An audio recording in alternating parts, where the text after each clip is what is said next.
The story begins as we see a boy being mocked for his weak magic, and a noble declares that magic will never favor someone like him. The noble decides to show him a real spell, burning him alive, but he admires the beauty of the noble's magic, and he wishes he could have another chance to learn it. He suddenly wakes up in a room full of maids, but he thinks they're giants, so he tries to defend himself, shooting a fireball that blows a hole through the roof. The city celebrates the birth of the 7th Prince Lloyd, but the maids can't believe what he just did. 6 years later, we see the maids searching for Lloyd, and they decide to check another area.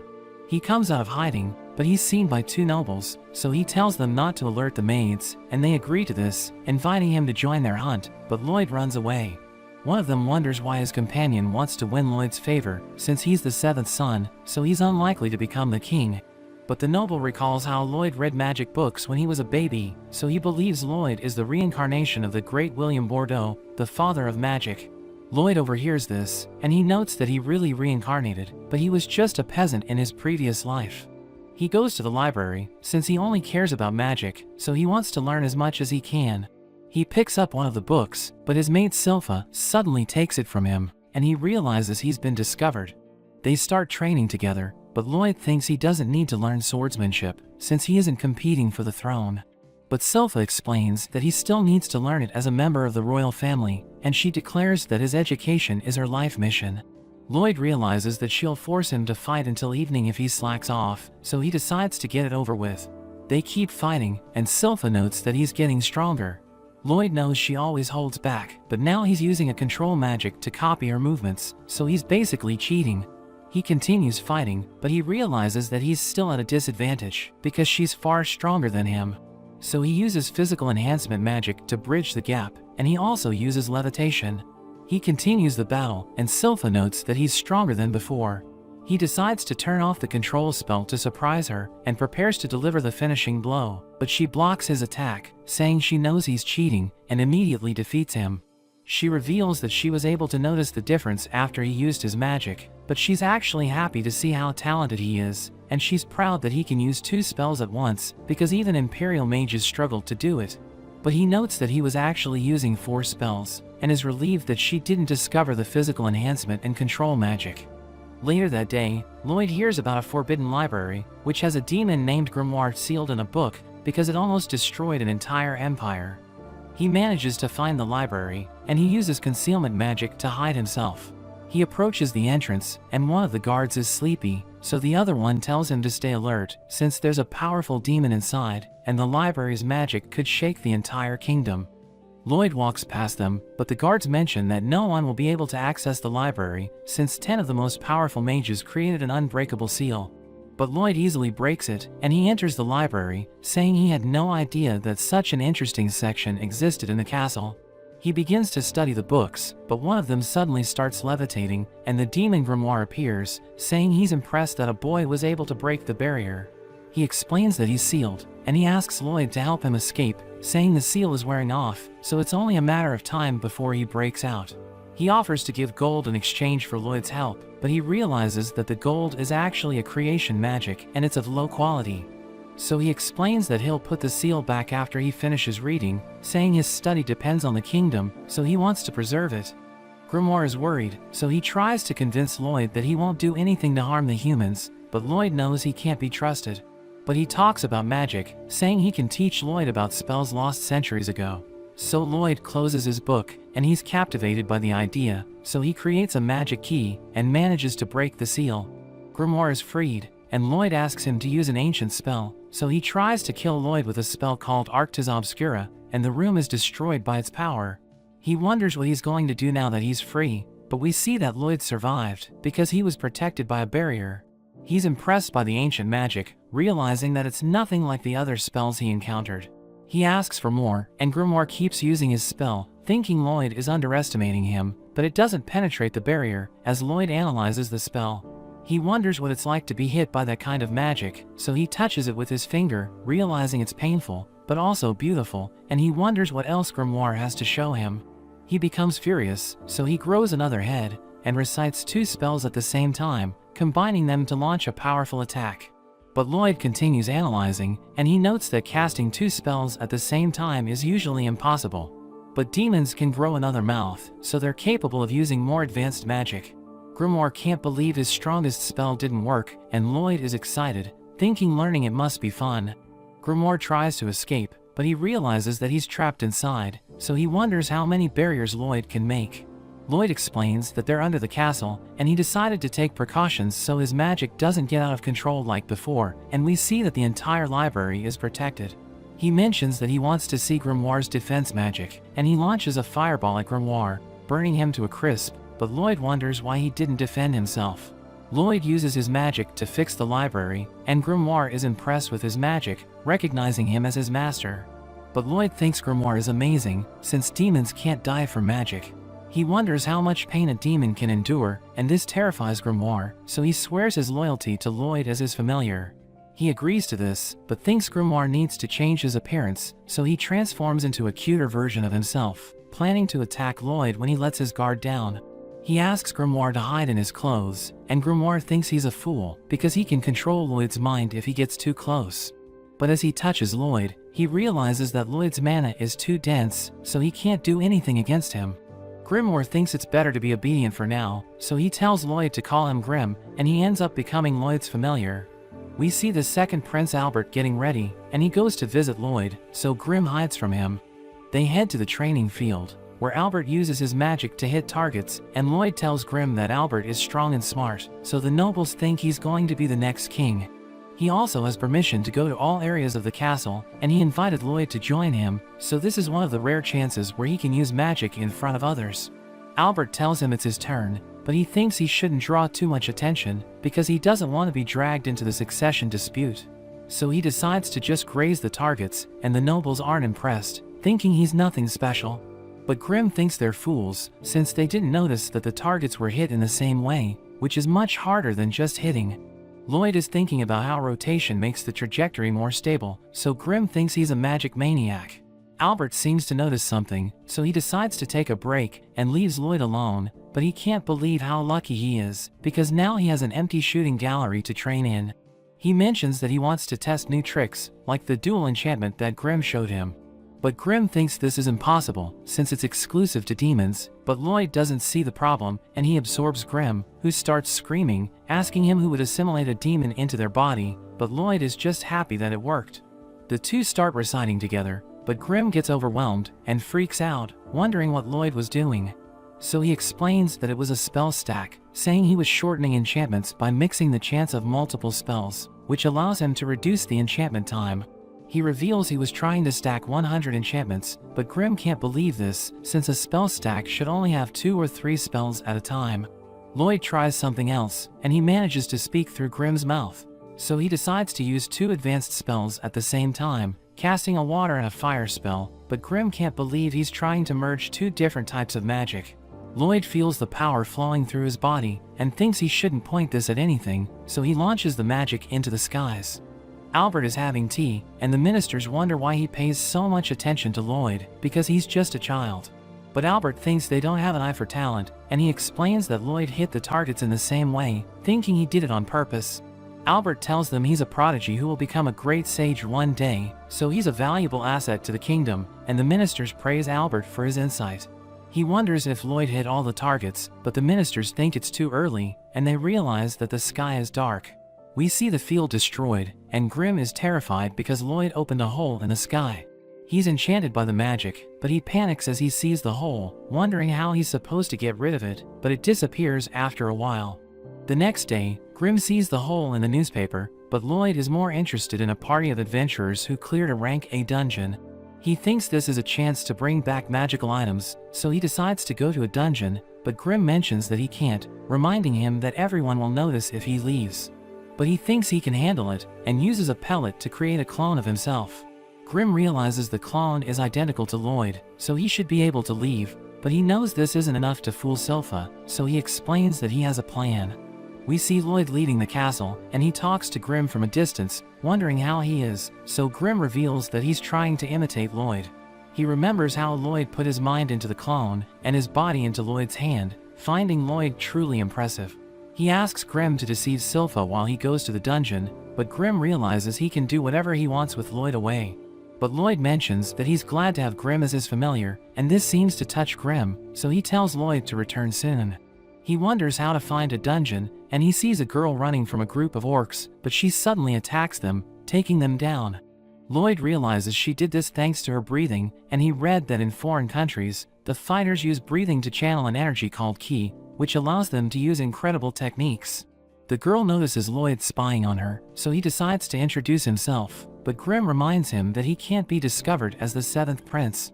Lloyd realizes he's right, but the girl is already running towards him, and she prepares to fight him, but we see that he changed his appearance, introducing himself as Robert. We learn that he used an illusion spell, but it can only transform him into people he has already met, so he used the double incantation to merge his appearance with Albert's. She introduces herself as Tao, a Class B adventurer, and she can't believe how handsome he is. She thinks that after 18 years of training, she has finally met someone she wants to be with, so she decides to make him her boyfriend. Lloyd explains that he was just looking for a dungeon, so she immediately offers to help him. They reach a dungeon, and Tao defeats all the monsters for him, wondering if he's impressed by her strength, but he's more interested in the shiny stones at the dungeon. They decide to take a break to eat, and Lloyd asks her about ki, so she's surprised that he knows about it, because it isn't well known on this continent. She explains that ki circulates through breathing, which allows its user to gain supernatural powers. She mentions that it requires a lot of practice, and she suddenly notices that he's practicing, but he feels pain in his lungs. She asks him what he's doing, so he explains that he just tried to copy what she did. She's worried, since it seems like his lungs are on fire, but he ignores her and tries again, since he felt an energy different from mana. He thinks he can use this to improve his magic, and Tao realizes he's really interested, so she decides to teach him about ki. She's struck by his beauty, and she tells him to maintain his breathing until they leave the dungeon. We return to Grim, who thinks Lloyd is weird for having a good life in the castle and not caring about it. But Silpha suddenly appears behind him, so he becomes worried. Tao keeps defeating the monsters, and she explains that she killed the dungeon boss using a ki burst. They're about to collect the reward, but she thinks they won't find good treasure inside the chest because the dungeon is too easy. Lloyd is fascinated by the treasure chest, and Tao notes that he's already used to the breathing, thinking he's so good that even her grandfather would approve of him as her fiancé. They decide to open the chest, but something suddenly attacks them, so Lloyd saves her, as a lich appears. Lloyd wonders what a lich is, but she assures him that he doesn't need to worry, so he should just leave the dungeon while she deals with it. He explains that he wants to see the battle, but she suddenly attacks him, sending him flying, because she wants to save his life. The lich attacks her, but she dodges, wondering what a lich is doing in a low-level dungeon, because even elite adventurers struggle to defeat it. She hopes to buy enough time for Lloyd to escape, while he continues flying, thinking there's still much he needs to learn. He uses his barrier to help him recover, wondering if she'll be okay, and he asks what Grim thinks, but he's acting strange, begging him to return to the castle. Meanwhile, Tao is holding off the lich, but thinks she's going to die. The lich notices she's using ki, and mentions that he defeated someone who used this technique before, but thinks it's nothing more than a cheap form of magic. He reveals that he eats the souls of adventurers who challenge the dungeon, and this allows him to steal their abilities, but he thinks she isn't worth devouring. He wonders if Lloyd is more capable than her, since he managed to dodge the surprise attack.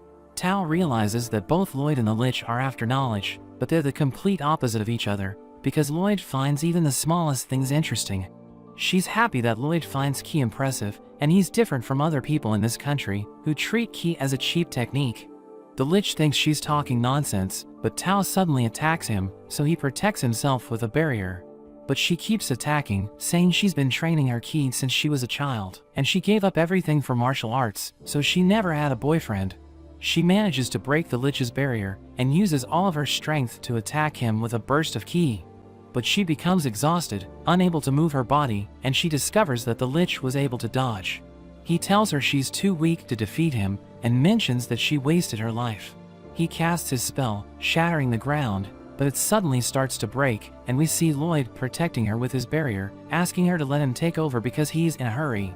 The lich starts casting a spell, but Lloyd suddenly appears behind him, so he wonders how Lloyd used magic without reciting an enchantment. Tao realizes he's using ki, and the lich begins attacking him, but he focuses on using ki and magic. He continues practicing his techniques while the Lich attacks him, but he realizes that his barrier is preventing him from getting air. So he dispels the barrier, but the Lich thinks he was able to destroy it. He launches a combined attack, but Lloyd uses his ki to dodge it, and he finally manages to merge mana and ki, using it to stop the Lich's attacks, but he thinks it isn't strong enough. He focuses on ki, attacking the Lich with ki bursts, and the Lich wonders how he's able to attack without enchantment, wondering if a ki technique can be so powerful. Lloyd is able to improve his technique, and he manages to defeat the Lich by cutting him in half, so Tao thinks he's amazing. They collect the dungeon's reward, and Tao is disappointed, but Lloyd asks to keep it, since the knife seems to have an enchantment. The dungeon suddenly begins to collapse, as Tao explains that this happens after the treasure is taken. Lloyd thinks the chest is actually the core of the dungeon, and explains that it stays underground until someone drops a magic item. So it absorbs the object, and creates a dungeon around it to gather more magical items from adventurers. He thinks this is a great opportunity, but Tao thinks they should leave quickly, and he finally manages to pull out the chest, but they almost get crushed to death. Tao is impressed with him, but asks him why he didn't use magic, and she thinks he was protecting her honor. But Lloyd explains that it seemed fun, and he realizes he needs to return, so he starts flying. She reveals that he used a secret technique called Ki Blade, and she notes that she isn't strong enough to use it, so she promises to improve. He starts flying away, and she wants to be good enough for him, but she realizes that she may never see him again. Lloyd returns to the castle, and he finds Grim beaten on the floor. He's traumatized by Silpha, and we learn that she gave him a beating during their sparring match, thinking Lloyd is getting weaker. So he cries, asking Lloyd why he didn't return earlier, and Grim is annoyed that he's suffered for Lloyd to get a worthless knife, but Lloyd assures him it's a real treasure.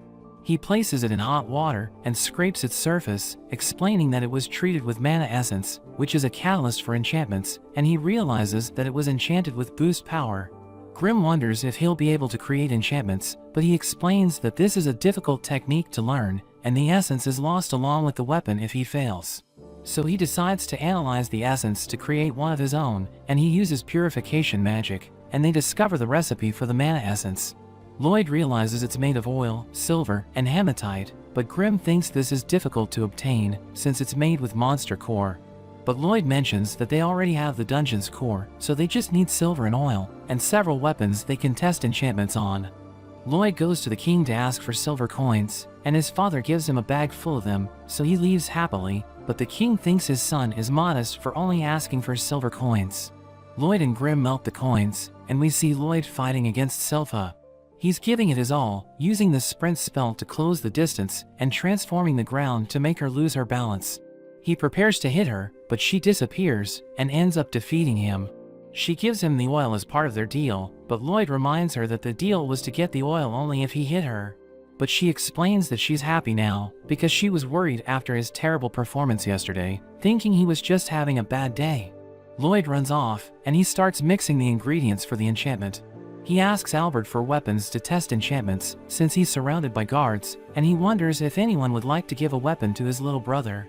But the guards don't want to give the weapons they bought to a child, since enchantment magic rarely works, but they have no choice, so they give up their weapons.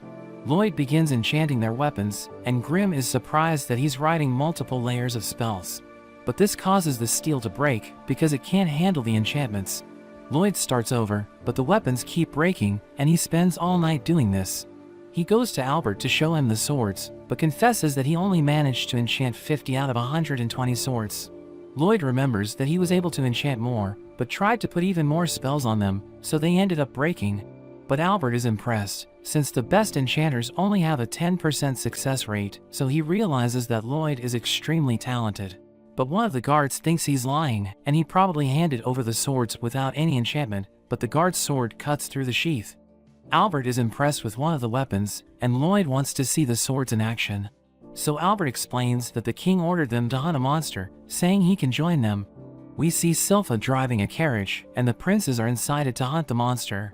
Lloyd is excited, since he doesn't leave the palace often, and he wants to see his swords in action. Silpha thanks Albert for letting her accompany them, and he explains that he doesn't want her to be worried about Lloyd. She thinks it's natural because she's Lloyd's teacher and guard, but Albert wonders if she has other feelings for him. So she draws her sword, and Albert fears for his safety, but she senses enemies nearby, and they're attacked by a group of kobolds as the soldiers swear to defend Albert. Lloyd seems afraid, but Grimm knows that he was the first to notice them, and we learn that Tao taught him a key technique that allows him to sense everything around him. It's a basic key technique, but is extremely effective, and Grimm thinks he's getting scarier each day. He watches the fight, and the guards can't believe how sharp their weapons have become, because it's cutting through the kobolds like paper, so he realizes that the enchantment worked. Albert tells everyone that this is the power of his little brother, and Silpha also thinks he's incredible as she stands atop a pile of kobolds, but he notes that he never enchanted her weapon. One of the kobolds tries to attack Lloyd, but Tao saves him, having run over as soon as she sensed a presence, and Lloyd is shocked to see her. She notices that he's using key breathing, so she thinks it must be Lloyd, realizing that he looks like Robert, so she becomes suspicious, but Silpha tells her to back off. The two start facing off, so Albert tries to prevent the fight and invites Tao to camp with them. They camp near a lake, as Albert introduces himself as the second prince of Salem, and Tao can't believe he's a prince. She thinks that he and Robert also look alike, but feels that Lloyd has a presence more similar to Robert's. So she starts looking for him, and Lloyd curses himself for using key, because he didn't think she would appear. Grimm thinks he can't stop, or it would look suspicious, so he decides to hide in the tent, but he finds Silpha changing clothes. He wonders why she's in his tent, and she tells him they'll sleep together, since she's the only one who can protect him. Lloyd doesn't think it's necessary, and tries to leave, but she stops him, because she doesn't want him to meet Tao. But she suddenly appears looking for Robert, so Silpha throws a knife at her. They go outside, while Silpha apologizes to Tao, explaining she sensed an idiot, so they start to argue, and Lloyd sneaks out. He finds Albert, who tells him he's breaking their hearts, and asks him to be careful, since women can be scary. Silpha and Tao realize the soldiers are watching them, so they beat them up. Tao explains that she was hired to restore an ancient temple, and Lloyd notices it's on top of the hill, but Silpha just tells her to leave. Albert stops her, saying it's dangerous to go alone, and he thinks her detection ability is useful, so he asks her to join them until dawn, but a wolf suddenly appears. They realize it's the monster they're looking for, a beowulf, and the soldiers prepare to fight it, as Silpha protects Lloyd. He's excited to see the beowulf, but notices that Grimm is looking at the temple, and it seems familiar to him. Tao also joins the fight, and Albert decides to join the battle, casting a spell amplified by the sword that Lloyd enchanted. He attacks the monster, killing it in one hit, so everyone praises Albert, but he knows that Lloyd's enchantments helped him defeat it. So he praises Lloyd, who notes that the extra enchantments on his sword worked. But Grimm recalls that there was a demon sealed in that temple, and the beowulf rises again, as a group of monsters suddenly appears. Something comes out of its mouth, and it's a demon named Pazu, who tells them they will die for harming one of his minions. The monsters attack them, and Albert manages to strike one in the eye, but it quickly heals. Tao saves him, but the monsters keep regenerating, and they think the demon must be behind this. Grimm explains that Pazu is transmuting his mana to control the monsters, and he's injecting his mana into them, allowing them to regenerate, so the fight won't end unless they defeat him. But Lloyd is more interested in learning about mana transmutation, and Grimm tells him this isn't the time for that, because everyone's fighting for their lives. But Lloyd thinks they'll be fine, and he orders Grimm to teach him. Pazu admits that a few of them have talent, but most are only alive thanks to their weapons. But he thinks Lloyd is the worst, so he starts insulting him, and Silpha becomes angry. Tao senses her aura, as she asks Lloyd for permission to go, and he tells her to do whatever she wants. She stands before Pazu, and he wonders if she wants to serve him, but she explains that she's bothered by his bad smell, which is spoiling Lloyd's fresh air, so she decides to kill him. But he thinks they can't defeat his minions, because they'll continue to regenerate as long as he keeps channeling his mana into them, and demons have no shortage of mana. He thinks she's trembling, but she mentions that he has terrible breath, so he becomes furious, and he tries to attack her. But she manages to escape, and she slices off his legs, saying he won't be able to keep up with her. But he regenerates his legs, and the others realize that the monsters have become sluggish, so they think they have a chance if Silpha keeps damaging Pazu. Grimm is teaching Lloyd how to transmute his mana, but explains that it's a delicate process, thinking Pazu has a talent for it, since even demons struggled to use it.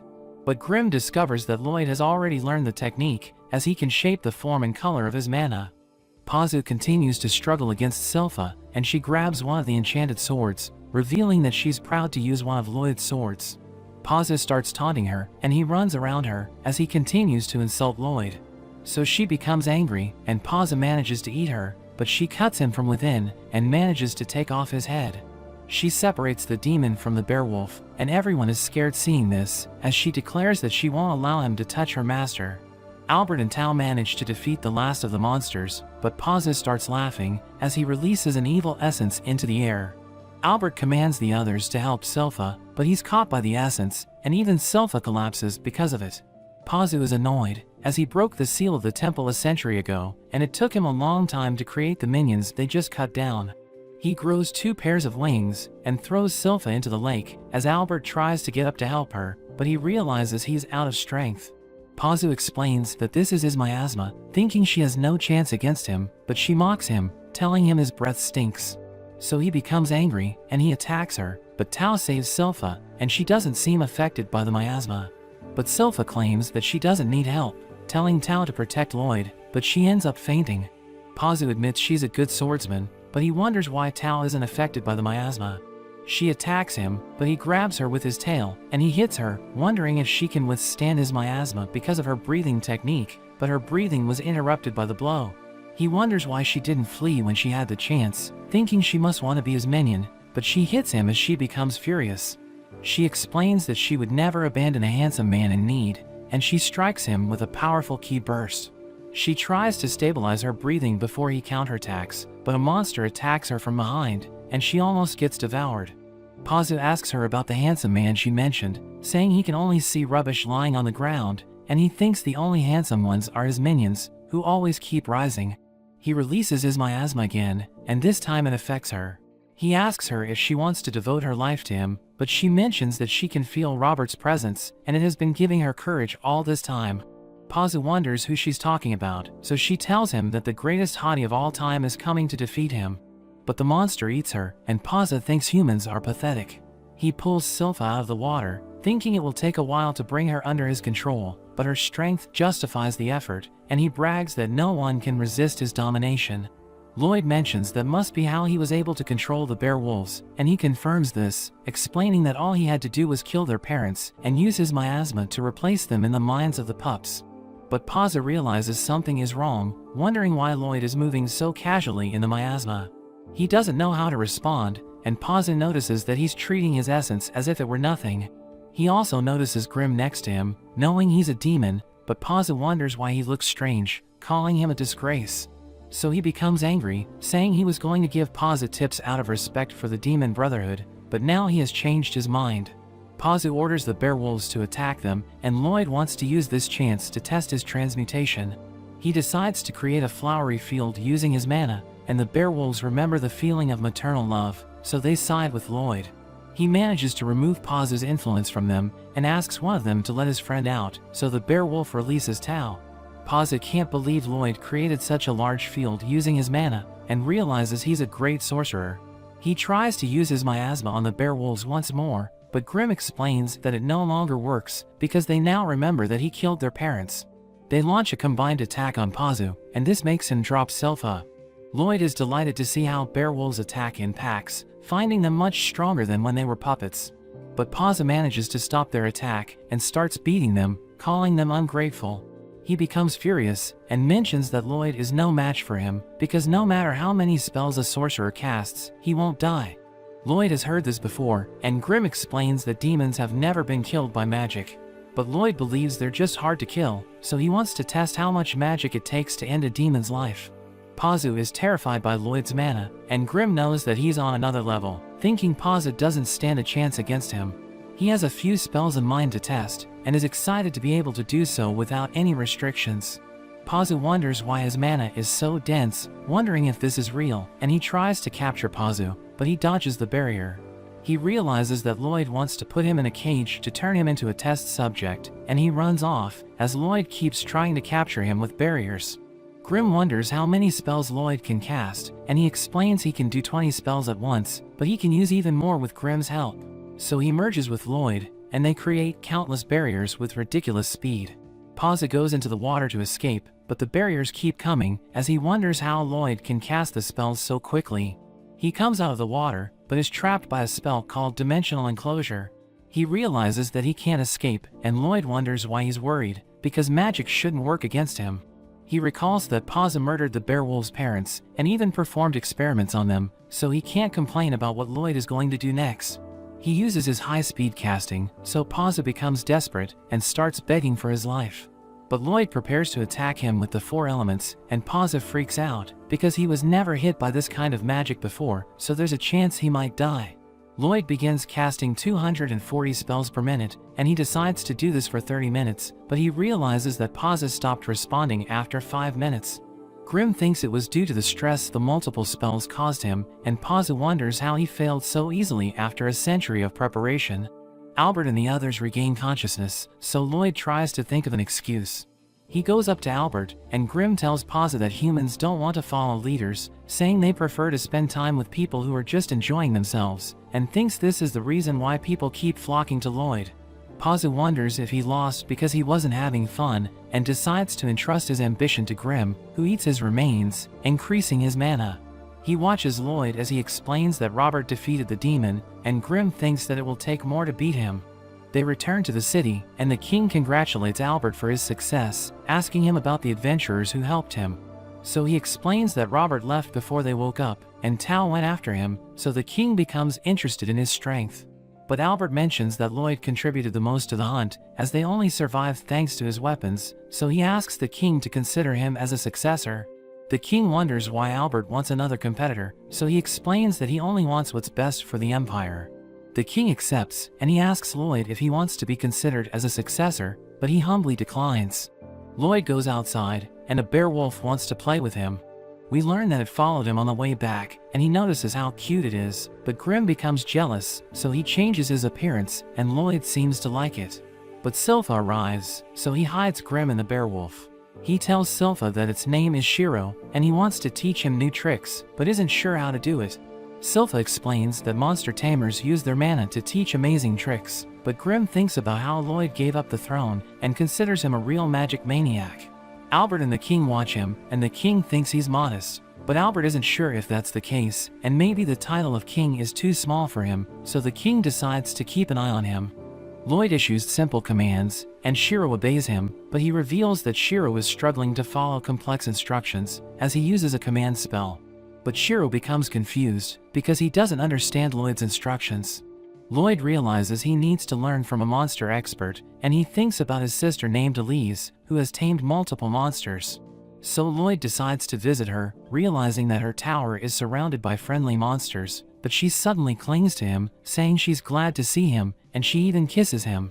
Her maid Eris arrives, asking her why she kissed him, so she explains that she finds him cute, and she starts playing with Shiro, recognizing him as a Beowulf.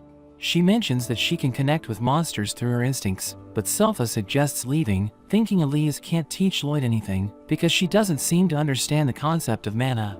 But he asks her to show him one of her monsters, and a wolf suddenly appears behind him, as she reveals that its name is Liru. Lloyd recognizes it as a high-class Beowulf, and he can't believe it was able to approach him undetected, realizing that Elise was able to issue orders while she was talking to him. He thinks her orders must have been complex, because it approached him when he had his back turned, so he realizes that he can learn from her. He asks her to teach him how to talk to monsters, so she advises him to do it with love, saying it's the key to understanding monsters. But everyone thinks her advice doesn't make sense, and Eris thinks she can only do this because of her innate talent, but she claims that anyone can learn her skill. Lloyd believes her, and Silpha thinks he's starting to show interest in love, so she becomes excited, thinking he's growing into a man. He realizes that Silpha doesn't need to issue orders to the animals, because she's sharing her thoughts with them, revealing that he sensed mana flowing from her head. He decides to give this a try, sharing a mental image with Shiro, who suddenly starts running around him, before jumping up into the air. So Lloyd realizes that it worked, and Eris can't believe this, realizing he has already mastered the monster tamer's technique, but Elise thinks there's no trick involved, saying it's all about love. But he explains that love is just an important part of it, saying it's impossible to master the technique without a sense of empathy. He suddenly senses the animals approaching, and Elise clings to him, but she's still in sync with the animals, so they end up making a mess. After that, we see Lloyd riding Shiro, as he mentions that he can now connect with monsters. Silpha invites him to train with her, but Albert arrives, saying he needs to talk to Lloyd.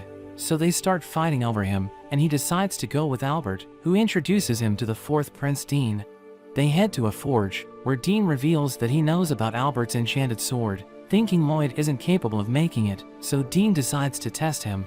Albert explains that Dean is a blacksmith, and he traveled to the nation of Bartram to pursue his passion, but he just tells Lloyd to start enchanting his sword. So he works on the weapon, as Dean notes that enchantment is considered as an advanced skill, and even the best enchanters in Bartram struggle to enhance a sword, so he doesn't believe Lloyd can do it. But he manages to enhance the weapon, and Dean can't believe it, realizing it's filled with advanced spells, so he realizes that Lloyd is the real deal. He looks forward to working with Lloyd, and he reveals that he wants to create the ultimate sword by making Lloyd enchant the steel while he's forging it. We learn that he tried to learn magic, but he didn't have the talent for it, so he wants to create a weapon that will allow everyone to cast spells just by swinging it. Lloyd agrees to help him because he wants to experience the production process, and they start working on the weapon as he asks Dean what kind of spell they'll be using. Dean wants to create a sword that shoots fire, but he knows that the fire spell has a complex casting formula, so the weapon won't be able to handle it. But Lloyd decides to give it a try, and the steel shatters, so he realizes that he needs to modify the formula. They decide to try again, but they keep failing, and Lloyd starts blaming himself, thinking there's something wrong with his method. But Dean reveals that he bought cheap mana essence, and Lloyd uses purification magic, realizing that it lacks hematite, so it isn't good enough for high-level enchantments. Silpha suggests going to a dungeon to gather hematite, and Lloyd can't believe she's saying this, because he isn't allowed to travel outside.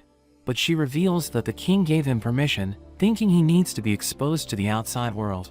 They head to the Adventurers Guild, where a girl named Katarina greets them, and she gives Lloyd a registration form. So he fills it up, as she explains that a crystal ball will measure his powers, saying it will determine his rank as an adventurer. We learn that Lloyd used it during his previous life, and he's afraid that it might explode if it tries to measure his full power. So he decides to suppress his mana, as he touches it, and it classifies him as an E-rank adventurer. The other adventurers laugh at him, thinking he's pathetic, but Katarina realizes that his magic rating is incredible, thinking he's as powerful as an experienced sorcerer. But we learn that Lloyd was only using 1% of his total strength, so he was expecting the result to be lower. Katarina compares Lloyd to a legendary adventurer called the Silver Blader, who suddenly disappeared after clearing countless dungeons, but this makes the adventurers angry, thinking he's nothing compared to her. Silpha wants to accept a dungeon quest, but Katarina explains that they need at least one B-rank adventurer in the party, and one of the adventurers asks Silpha to go out with him. But she threatens him, and Katarina reveals that she's the Silver Blader, so the men are surprised, realizing they messed with the wrong person. But Katarina explains that Silpha has been demoted to the C rank because she's been away for a long time. Tao suddenly arrives, saying she's willing to help them, and she reveals that she's now a rank A adventurer because she's been clearing dungeons as she searched for Robert. She asks Lloyd to introduce her to Albert in exchange for her help, and Katarina gives them a quest, as Lloyd realizes that Silpha was an amazing adventurer. But she reveals that she struggled against a certain group, which is known as the Assassin's Guild. They enter a dungeon, and they take the chest away, so that Lloyd can use it to create the ultimate weapon. We return to Dean, as he waits for Lloyd to return, but Albert is starting to lose hope, revealing that they're on the verge of war, so they need the forge to create weapons for the soldiers. He thinks Lloyd won't make it back in time, so he tells Dean to put his research on hold, but Lloyd suddenly arrives with the chest. They're able to create the ultimate weapon, and Dean decides to try it, so he takes a swing, and it causes a massive explosion. But Lloyd realizes he overdid it, so he thinks about toning things down a bit. We see Lloyd resting in his room, as he reveals that he mass-produced the weapon for the soldiers, but he reduced the level of the enchantment, so the weapons just shoot regular fireballs. But he suddenly senses a strange presence, and we see a suspicious girl in the garden. He suddenly confronts her, and she tries to run, but finds she's trapped in his barrier. Lloyd wants to talk to her, but she reveals herself, and unleashes a poison at him. Lloyd immediately purifies himself, but the girl tells him it's no use, because there's nothing that can purify her poison. Lloyd realizes it's because she's transmuting the nature of her poison with mana, and we learn that there are rare individuals who are born with a special type of mana, called the Blighted. The girl introduces herself as Ren, the Poison Blighted, mentioning she has been spreading poison since her birth. She manages to break his barrier, but notes he will survive since he only took a light amount of her poison. She disappears, and Lloyd is impressed by her. Grim appears, wondering if he's okay, but thanks to his healing breath, he's able to recover faster than the poison's damage. Grim wonders why he didn't go after the girl since he's fine, but he reveals he wants her to lead him back to her hideout, mentioning the Assassin's Guild that Silpha told him about. We learn that there are 6 of them, and they each have special abilities, so Lloyd is excited to meet them. He manages to track Ren, so he heads off after her. We see Ren meeting up with the other members of her guild, and one of them is disappointed she got caught. She tells them about the mass production of swords, thinking it's a sign of war and a chance for them, but the man tells her to stop acting like Jade, saying that their leader is gone. Ren insists Jade will come back, but the woman mentions they are being watched, so Lloyd reveals himself. Ren is surprised since he should be poisoned, and the man recognizes him as the 7th prince. The group prepares to take him out since he knows too much, but Lloyd deactivates his barrier, causing Grim to freak out. He notes that since they are all unique, he wants to get a sample, as he uses his trace skill to copy Tao's technique. One of them suddenly attacks him, but he manages to defend himself thanks to using Tao's moves. The man introduces himself as Babylon, and he has a super flexible body. Lloyd is impressed he can use magic to increase his flexibility, but another man appears behind him, telling him to sink, as his body suddenly gets heavy. He's introduced as Crow, and he has the power of cursed speech. The third man prepares to attack, but Lloyd uses his strength enhancement to overcome the curse and dodge the attack. Lloyd lands on the man, but he reveals himself as Galilea the Spider. Lloyd seems to be stuck, but he gets free by getting out of his clothes. He admires all of their powers, but the woman suddenly attacks him, thinking he's strange for smiling in his situation. She suddenly stabs herself, and Lloyd takes damage, as she introduces herself as Talia, the 100 Pains, who can share her damage with anyone that she can see. Talia thinks he must be afraid, but he's just excited to experience new types of magic. He instantly heals his leg, and it also heals Talia, so he starts to wonder if his attacks on her will be reflected back to him. He's excited to test it out, and he uses his trace to copy Silpha's movements. Galilea is reminded of the Silver Blader, and they all freak out as Lloyd charges at them. He easily takes out Babylon, and Crow tries to blow him away, but it hits Galilea instead, and he crashes into Talia. Crow tries to command him to stop, but Lloyd is faster, and he takes him out. We see Galilea is stuck to Talia, and when he tries to attack, he tears her clothes. Lloyd takes this chance to attack her, but she tells him it's pointless, since the damage will just be reflected, but Lloyd still wants to try, so she thinks he's crazy. He blows her away, and he takes the same damage, but he's just happy to experience it. Galilea grabs onto his weapons to stop him, but he just lets go, and uses Tao's technique to blow him away. Ren is terrified seeing this, and Lloyd tells her to use her poison again, but Galilea mentions she can't control her poison mana, so everyone will be caught in it if she spreads her poison. Lloyd thinks about how they all seem to lack control of their powers, and Galilea notes that they wouldn't have had to turn to a life of crime if they could control it properly. He charges at Lloyd, but he disappears and attacks him from behind. Ren rushes to help him, but Lloyd puts his barrier back up, and Galilea tells her to stop, because he's okay, and his mana is actually under control, as Lloyd reveals he engraved a spell onto his body to help him control his power. Galilea cries, realizing his curse is finally over, and Lloyd helps the others as well. Crow is finally able to speak normally, and he's overwhelmed with emotion. The others are also happy, and Lloyd is welcomed into their group, as Galilea washes his clothes. Lloyd wants to see their powers again, but Galilea decides to tell him their backstory instead. Lloyd says he isn't interested in that, but Galilea continues to tell him anyway. However, when he mentions their leader Jade, who has the power of teleportation, Lloyd becomes interested. We learn his curse would cause him to teleport randomly, but he manages to get back to the group. He shows them a coin, declaring it as their emblem, and decides to form the Assassin's Guild.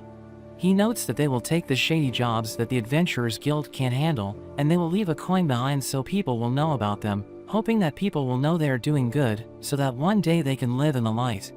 Galilea notes that they heard the Lord of Lourdes was preparing for war, but that's when Jade disappeared. Lloyd wishes he could hear more about the ability instead of the backstory, but there's suddenly a teleportation circle, and a letter suddenly appears. We see Silpha breaking into the hideout, but it seems they are already gone. Shiro points to a note, and it seems they have gone to visit the Lord of Lourdes. Albert freaks out reading this, thinking their relationship with Lourdes isn't good, and he wonders why Lloyd is with the Assassin's Guild. He wonders if Lloyd was kidnapped, thinking they may need to go to war, but Dean tells him to calm down, thinking no one would be able to kidnap Lloyd.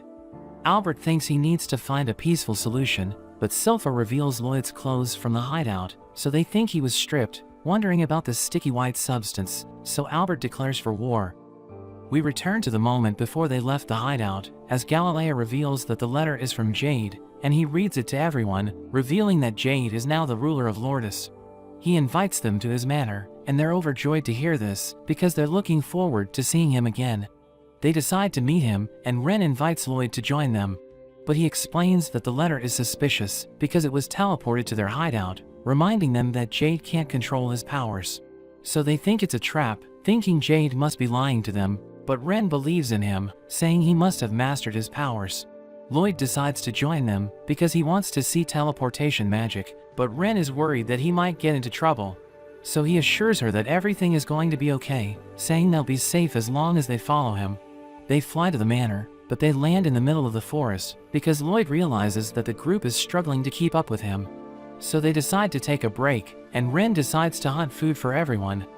Babylon reveals that she grew up in the woods, and her poison ended up killing her parents when she was young, so she learned how to survive in the forest.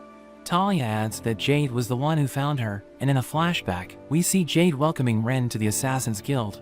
He tells everyone about her power, so they think she's dangerous, but he assures them that everything's going to be fine. He cuddles her, saying she smells sweet, but he suddenly collapses, as Galilea mentions that it's difficult to keep her poison contained.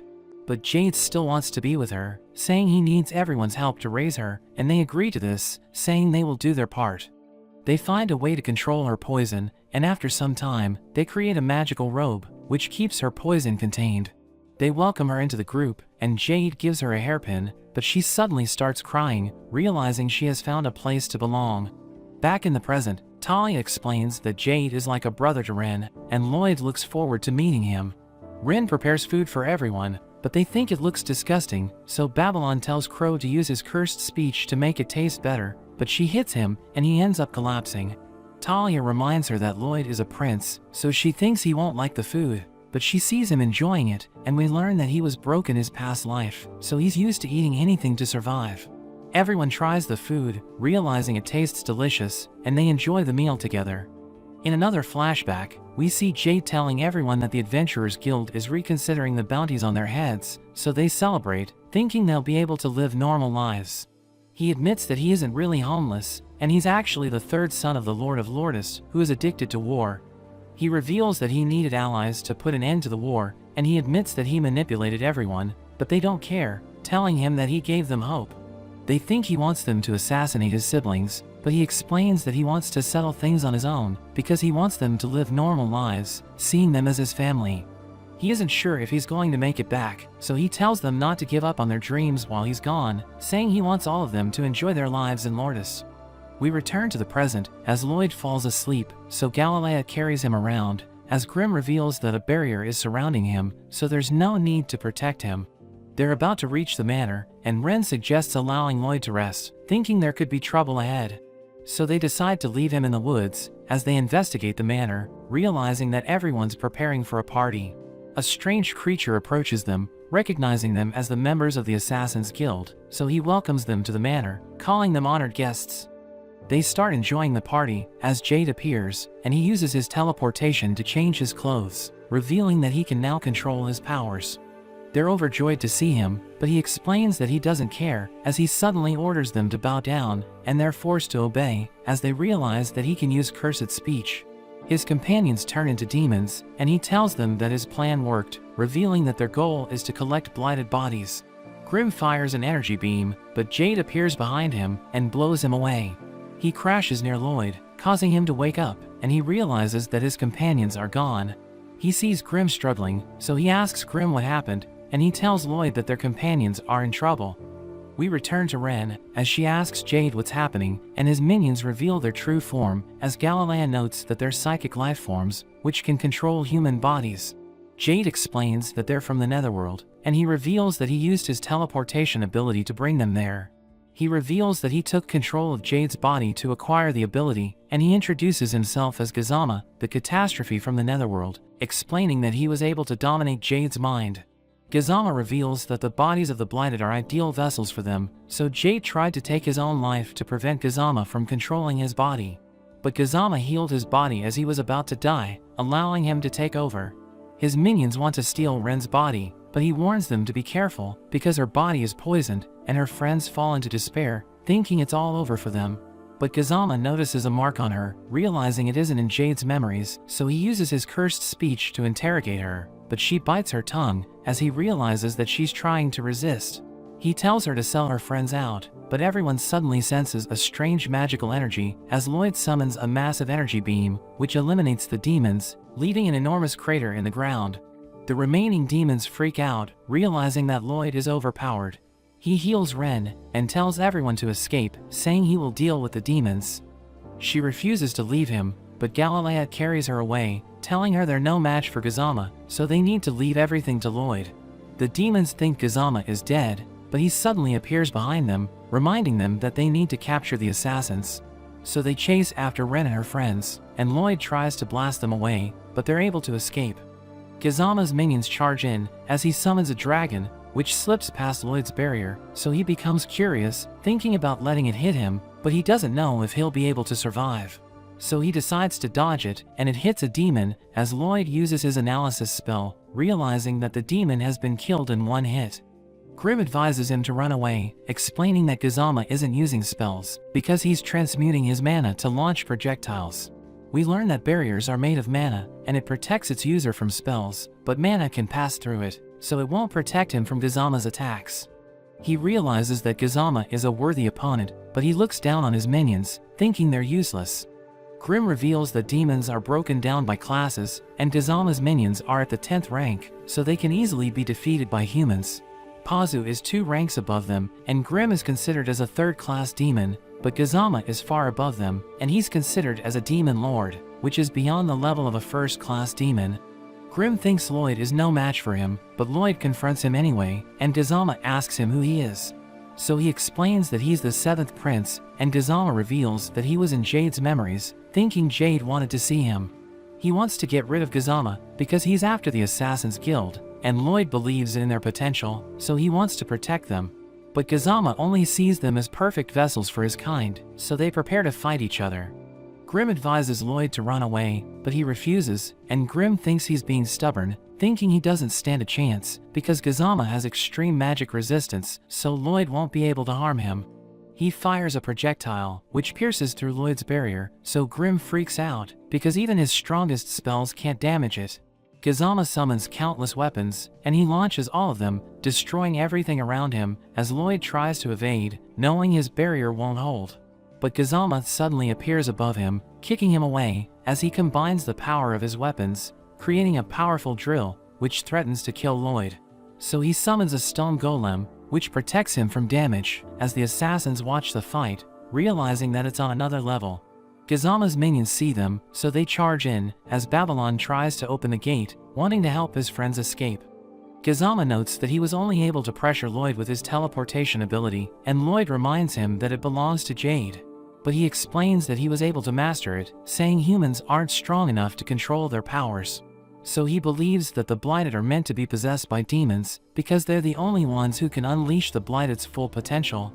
He claims that he has become the perfect being by possessing Jade, telling Lloyd that he won't be able to defend against his next attack, as he teleports the weapons, stabbing Lloyd repeatedly. We cut to Gazama's minions, as they continue to charge in, but Galilea stops all of them, saying his webbing will harden after a few seconds. Crow orders them to fall, as Galilea notes that they're now able to control their powers thanks to Lloyd. Babylon opens the gate, but the demons are able to break free, as Galilea realizes that his webbing isn't strong enough. Talia stares at all of them, and she cuts her leg, causing them all to lose their footing. Crow asks her what she's doing, but she tells her friends to escape, because she hasn't fully mastered her ability yet, so she might end up harming them. But Ren refuses to leave her behind, as the demons regenerate, so she cripples them once again, and she tells her friends that she won't allow the demons to steal her body. Ren begs her to join them, but Galilea pushes her away and closes the gate as Talia wonders why he didn't escape with the others. So he explains that he will help her stop the demons, knowing they can destroy the gate to pursue the others. He's ready to sacrifice his life to save them, telling Talia to strike the finishing blow as he holds the demons in place. So she prepares to cut her neck as the demons charge in, knowing she's about to kill all of them, but Galilea stops them as Ren starts crying, thinking her friends are about to die. We return to Kazama, who reveals that he's disappointed because Lloyd wasn't able to keep up with him.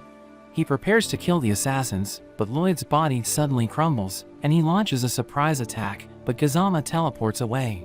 He realizes that Lloyd used a decoy, and he's now using his weapon, so Kazama thinks the fight is about to get interesting.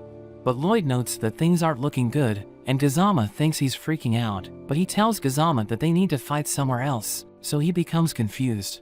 Countless fireballs suddenly rain from the sky, setting the demons on fire, as everyone wonders what's happening.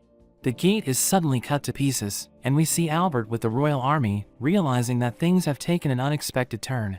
Ren is happy to see him, and he leads his men against the demons, determined to rescue his brother. We see Sylpha training, as she cuts a magically reinforced post with a single hit, but her sword can't keep up with her strength, so she knows she needs to hold back. But she worries about facing another demon like Pazu. Back at the castle, Ren is glad to see they have help, but Albert decides to deal with them first. Sylpha threatens them and asks them about Lloyd's whereabouts, so Galilea mentions he's fighting in the castle. Ren reveals he's fighting the demon boss, but Babylon stops her, reminding her that Lloyd told them to keep his strength a secret. Galilea wonders why he hides his power, so Lloyd mentions he just wants to focus on studying magic and doesn't want any attention. So Ren wonders what they should say, and Sylpha tells them their time is running out. She decides to start with Ren, but Albert stops her, and the group thinks he's a more reasonable person, but he just tells Sylpha to start with one of the adults instead. They swear they're friends with Lloyd, but Albert takes out Lloyd's underwear, and he doesn't believe them. Galilea says it's just a misunderstanding, because Lloyd's clothes were left to dry after being covered with his fluid, but this just makes things worse. Ren tries to convince them, saying Lloyd is fighting to save their precious family member, and a demon suddenly attacks, but it gets eaten by Lero as Elise arrives. She decides to trust Ren, mentioning Lero would have eaten her if she sensed any bad intentions, so Albert decides to trust her as well.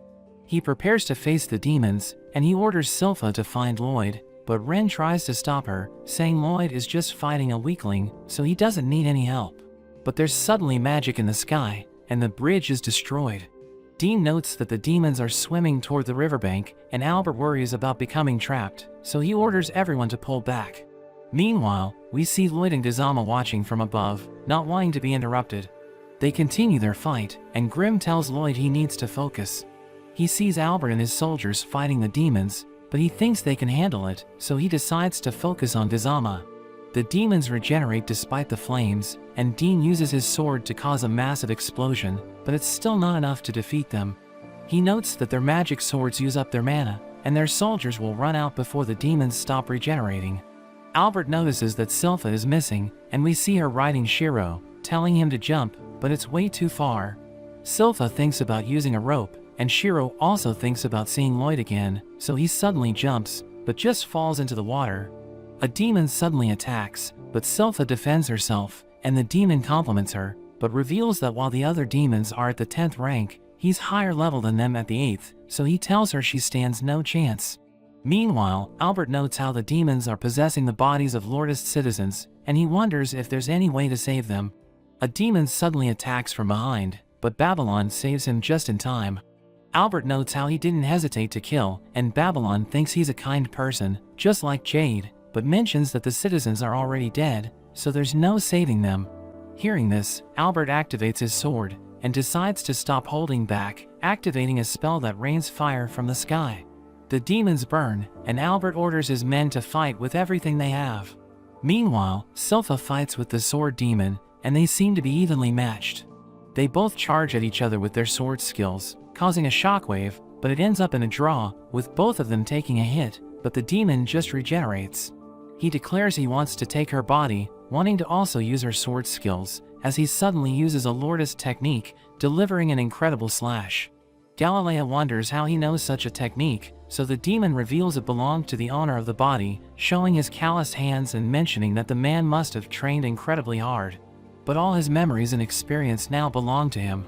He can't wait to take Silpha's body, but she suddenly attacks him with his demon sword technique. He wonders how she can use it, so she mentions she just learned it by watching him, calling him weak for needing to steal a body to learn the man's technique. She decides to get serious, calling for Shiro, but the demon doesn't think he will help her win. But she searches through his fur and pulls out a sword.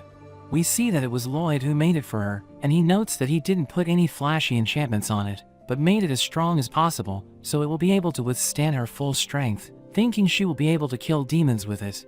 He notes how demons are psychic entities, and they're harmless until they create or possess a body, but if the body is killed, then the demon inside will also die. However, the bodies gain incredible regeneration, and Dean wonders how they can be killed, so Lloyd mentions you would need an attack that's strong enough to kill them in one hit. Dean wonders what to name the sword, suggesting they can combine Lloyd and Silpha's names, but Silpha reveals it as the Demon Bane, to make up for her past failure. The demon thinks it's a ridiculous name, revealing that the destruction of the country was a plan to lure out Jade. They stole bodies from the people of Lourdes and stirred up a war, causing Jade to return. Rin gets angry hearing this, and she charges at him, but Silpha stops her from getting in the way. The demon prepares to use his ultimate skill, but Silpha takes him out in a single hit. We see Jade in his final moments, as he tells Gazama he won't win. Gazama wonders what he's talking about, but Jade dies and Gazama takes control of his body. He wonders what Jade was doing before he died, looking through his memories, but the memories of his friends stop him from seeing anything, but he doesn't care, since he can now use Jade's power. The sword demon wonders what they should do next, and Gazama thinks about how Jade hated war, so he decides to start one. Back on the bridge, Silpha pays her respects to the man she cut down, thinking he must have been a great swordsman during his life. But there's suddenly an explosion of steam as the river evaporates. We see that it was Lloyd, but we go back to when he was being chased by Gazama.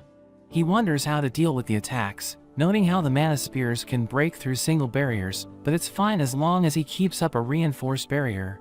However, there's also Jade's teleportation ability, so he needs to be constantly moving.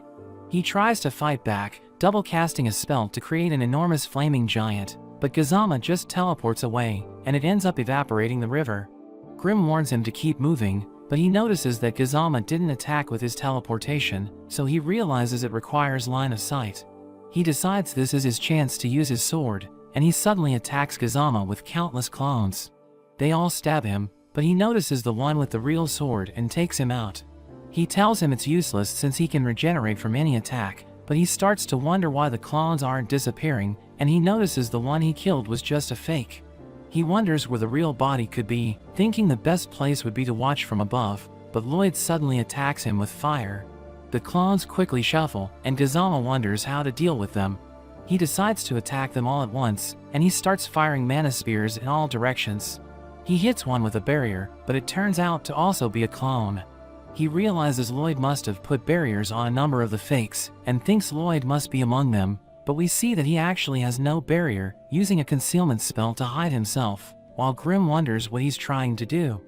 We learn that his sword is the Spell Taker, and it has the ability to absorb spells, which he can then use to increase his mana or analyze the spell. He manages to cut the teleportation, and he's transported to another space where he looks for Jade. He comes across Jade's will, and he finally understands. All the clones crumble, and Lloyd reveals himself. Gazama thinks he's giving up, telling him to join him, but Lloyd calls him boring. He notes how even though humans are weak, they struggle and are able to create incredible things. He mentions how every magic formula comes from their dreams, so it has no limits. Gazama doesn't care, and prepares to finish him off, but Lloyd hits him where he appears. He wonders how he was hit, and Lloyd tells him to bring it on. He tells him not to get cocky, but Lloyd reminds him of what Jade told him in his final moments. Gazama becomes enraged, but Lloyd continues to beat him. He tries to teleport away, but Lloyd is able to follow him, and continues to attack him. Lloyd blasts him with his magic, and he ends up falling towards magma, so he teleports away, but Lloyd still hits him. Lloyd wonders if he's done, so Gazama decides to show him what a demon lord can do, creating an enormous orb of condensed mana. He tells Lloyd it's impossible to stop, preparing to end the fight, but it suddenly vanishes, and Kazama wonders what happened, so Lloyd explains he cancelled it out with an orb of his own. He reveals he already knows the spell, and wondered what would happen if two instances collided, so he tested it out, and they cancelled each other out. Kazama thinks it's not possible, because a single orb requires an insane amount of mana, so he thinks Lloyd is lying. He prepares to steal Lloyd's body, grabbing him from above, but he's instantly overwhelmed by Lloyd's mana. Lloyd creates countless orbs, wondering if Kazama will die if he gets hit, so he tries to run, but still gets hit. Meanwhile, Albert and Dean struggle to see through the steam, but Silpha and Elise take advantage of it. Albert wonders why the sun isn't coming up, as he checks the time, and realizes it should be out, while the others sense something going on above them. We see Kazama being sucked in by an orb, and it's too much damage for him to regenerate, so he tries to abandon his body, but he gets stuck and can't escape. He realizes he's about to die, so he pretends to be Jade, saying that he's back, and telling Lloyd to stop his spell. He calls out to Ren and the others for their help, but Lloyd collides two orbs together and finishes him off. The sky returns to normal, and we see Jade's spirit disappear. Ren thinks back to the past, when Jade told them about the rumors on Lloyd. Galilea thinks he isn't special, but Jade mentions the accident on the day he was born, thinking he used magic right after his birth. Galilea thinks it's a ridiculous story, but Jade thinks that if he's a magic prodigy, he might be able to help them one day. Lloyd makes a grave for Jade, and Grimm is surprised he landed the orb since it's a slow spell, but Lloyd notes it was thanks to being able to decipher his teleportation. Grimm thinks he's amazing for doing it in the middle of a battle, but Lloyd notes how the formula was laid out for him, so he knows Jade transcribed the spell in his final moments, and it was Jade who won the fight.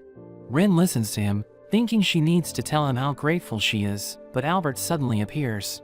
He asks about the grave, so Lloyd panics, but he seems to know what's going on after talking to Galilea and the others. He's proud of how strong and kind his brother is, but notes how the Assassin Guild effectively kidnapped him and dragged him into a war, so they need to be punished. They offer to make amends by serving Lloyd for the rest of their lives, so Albert asks if he will accept them, warning him that he will be responsible for their mistakes. Lloyd thinks it's reasonable, and he agrees to take full responsibility. Albert tells him not to do everything alone, and reminds him to ask for help if he ever needs it, because he's his precious little brother. Tao suddenly appears, and she wonders if Lloyd is okay, but she realizes that things are already over, so she quickly runs off. But Albert goes after her, wanting to thank her for her previous help. We see the Assassin Guild being released, happy that Lloyd accepted them, so they plan to do their best to serve him.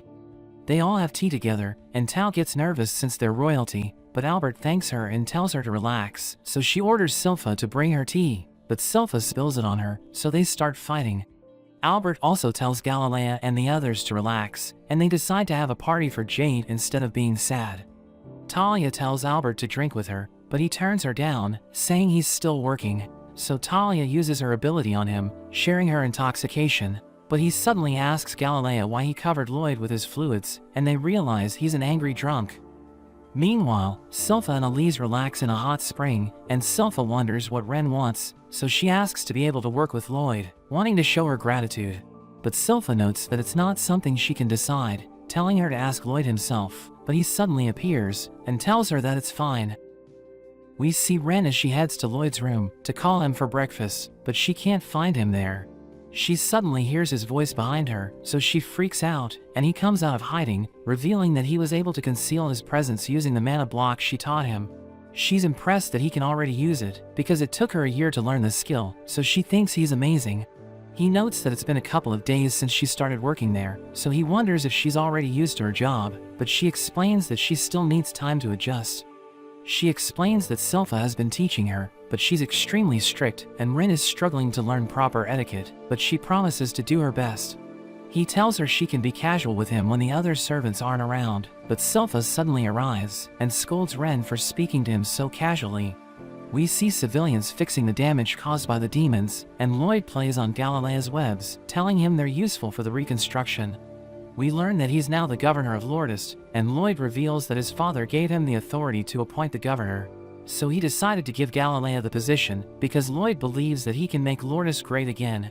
But they know that it will take time before the repairs are done, because the demons messed the place up. Galileo notes that he won't let the disaster happen again because he's now the governor, but Talia mentions that they need something to protect themselves from demons. So Grimm tells them he has a demonic opinion and recommends divine sorcery, but they're surprised that he's actually a demon because they thought he was just a goat. He explains that divine sorcery is a kind of magic that only church devotees can use, and it uses God's holy power to dispel evil, but Talia and Crow are skeptical because they don't believe in God. Grimm thinks they should join the church and tells Lloyd to consider it, but he starts acting strange, so Grimm wonders what happened in the past. Lloyd reveals that he was once a member of the church and he got kicked out 2 years ago, but he wants to learn divine sorcery, so he decides to join the church again. Lloyd visits the church, and he wonders why Ren decided to join him, so she explains that she had to stand in for Silpha because she's busy with work. She mentions that she also wants to spend time with him, but she suddenly hugs Shiro, and Babylon asks him if he plans to serve the church to learn divine sorcery. But he explains that he needs to do chores for the church before he can achieve his goal, and Babylon thinks it's a hassle, but Lloyd doesn't seem to care. He greets the pastor, who asks him if he's there to pray, but he suddenly freaks out as he recognizes Lloyd, telling him he won't forget what he did 2 years ago. The pastor calls him a demon spawn, but a girl named Escher is glad to see Lloyd, and the pastor tells her she's too soft. But she reminds him that God will forgive anyone who repents, and notes that her sisters are no longer angry at Lloyd. The pastor mentions that he can't forgive him, but he's amazed by Shiro's cuteness, so he decides to give Lloyd a chance as he starts hugging Shiro. He tells Lloyd and his friends to complete their tasks, but he immediately gets bored and ends up breaking a vase. Escher is glad that he didn't get hurt, but she realizes that the vase is the pastor's favorite, and she promises to help Lloyd apologize to him. They pick up the pieces together, and he leaves with them, but Ren asks Escher about him, so she reveals that he isn't interested in anything but magic. She knows that he joined the church to learn divine sorcery, but she doesn't seem to care, and notes that he also used to break things in the past. In a flashback, we see Lloyd as he breaks a vase, and Escher is glad that he's okay, but he tells her to be strict with him. So she calls him a bad boy, but he thinks it isn't good enough, telling her to blast him with divine sorcery instead. But she explains that it should only be used to fight evil, and asks him if he wants to sing together, but he just walks away. A demon suddenly appears, so everyone evacuates the church, and we learn that Lloyd is the one who summoned it, because he wants Escher to use divine sorcery to defeat it. She saves him as he's about to get hit, but she ends up getting hurt, so Lloyd starts to feel guilty, and the demon disappears. We return to the present, as Escher reveals that Lloyd confessed what he had done, so everyone started calling him the demon spawn, and he was kicked out of the church. But she knows that he's a good person at heart, because she has spent so much time with him, and she wants to invite him to sing with her. We see Lloyd throwing the trash outside, when he sees his sister Saria, who's being bullied by thugs. They start threatening her, but she asks them if they're good with instruments, and they reveal that they aren't that skilled, so she starts walking away. Babylon asks Lloyd about her, so he reveals that she's a musical prodigy who's a master of all instruments, but music is all she knows, so it's hard to get along with her. One of the thugs mentions that he's good at making girls squeal, but Escher stops him and tells him that Saria isn't an instrument. But he grabs onto her, so she starts screaming, and Saria is impressed by the sound she's making. The pastor notes that the recital will be ruined, but Lloyd wonders what he's talking about. So Babylon explains that Saria and Escher will perform together, and notes that their music is popular because it heals those who listen to it. Grimm thinks it's divine sorcery, and Lloyd doesn't want it to get cancelled, so he tells Ren to deal with the thugs. Saria tells the thugs that they're terrible musicians because they made Escher cry, and they continue to threaten Saria. But Ren uses her mana focus to put everyone to sleep, and Grimm finds her impressive because her spell didn't affect Lloyd. He notes that mana focus allows her to release her mana at a single point, so the technique is more powerful and accurate, and he's glad that she can transmute her poison into a knockout gas thanks to her training. But the thugs get back up, as she realizes that her poison isn't potent enough, so Lloyd uses Jade's technique to teleport them away. But he realizes that he still has much to learn, because he doesn't know where he sent them. After the pastor wakes up, Lloyd explains that his friends took care of the thugs, but Babylon can't stop shaking, because he can't believe that Lloyd used Jade's technique. Saria stares at Lloyd for a few seconds, and she finally remembers his name, but his friends are surprised that she almost forgot who he is. Escher reveals that she only remembers the names of people who are involved with music, and notes that Lloyd can sing, so she asks him to perform during the recital. But Saria thinks he'll ruin their performance because he didn't practice enough, telling him to pay attention to their recital. Grimm notes that they might use divine sorcery with a ritual instead of a mana signature, explaining that the mages create different phenomena using mana signatures. But they can also produce the same results through rituals, which include singing and dancing. Lloyd and Babylon suddenly get a strange feeling, but they think they're just imagining things, and the pastor gives everyone wine as Saria and Escher begin their performance. Everyone thinks it's amazing, and Grimm knows that they're using divine sorcery, so he gives Lloyd his sword, and he uses it to absorb a magic particle, allowing him to see its mana signature. He notes that he has never seen anything like it, and thinks the magic particles heal everyone around them, but he asks Grimm if the magic is hurting him. So he explains that Escher doesn't have enough mana to hurt him, revealing that she's the caster, and Lloyd notes that he can't read the mana signature, but he mentions that things are getting interesting. He reveals that he can feel someone staring at him, and notes that it's coming from above, thinking it must be one of God's servants. So he tells his friends he'll be right back, and he teleports away, as he notes that he locked onto the person who's staring at him, but he never expected to take so long to reach his destination. He breaks into another realm, and reaches the skies, as Grimm notes that he has no idea where they are. So they look around, and they see an angel named Jiriel on top of a temple, as Lloyd notes that he has found the person who was watching him. But they realize that he's watching Saria and Escher perform, and we learn that he's a huge fan, so he thinks about descending to the human world just to meet them. Lloyd throws clouds at him, so he becomes angry, but he's surprised to see a human in paradise, wondering how he got there, because the Wall of Realms separates paradise from the human world. Lloyd asks Jiriel to teach him divine sorcery, but he thinks Lloyd wants to worship him since he's a sacred being, so he tells him to kneel. Grimm tells Jiriel to just spill the beans, and threatens to tell everyone that he's a pervert who likes Saria and Escher, but he notes that nobody will believe Grimm. He reveals that he can teach divine sorcery, but he'll only give it as a gift to those he deems worthy, telling them to return home if they don't want to be punished. But Lloyd refuses to leave, so Jiriel uses his Luxa spell to summon divine swords, which he sends at Lloyd, but he protects himself with his barrier. Meanwhile, Babylon asks Ren if Lloyd said anything before he left, so she reveals that he sensed someone staring at them. But Babylon notes that he felt something else, and he mentions that he needs to head outside to investigate it. We return to Lloyd, as he deflects Jiriel's swords, and he notes that divine sorcery is interesting, because the swords are as hard as steel. He realizes that his sword can't absorb them, because they're considered physical objects, so he returns it to Grimm. He thinks the Luxa swords are created using mana, and he wants to test how durable they are, so he jumps up and attacks with 4 massive element balls. Jiriel freaks out as he sees them, and he can't believe they were able to crack the Wall of Realms, but Lloyd appears behind him, asking him why he's dodging.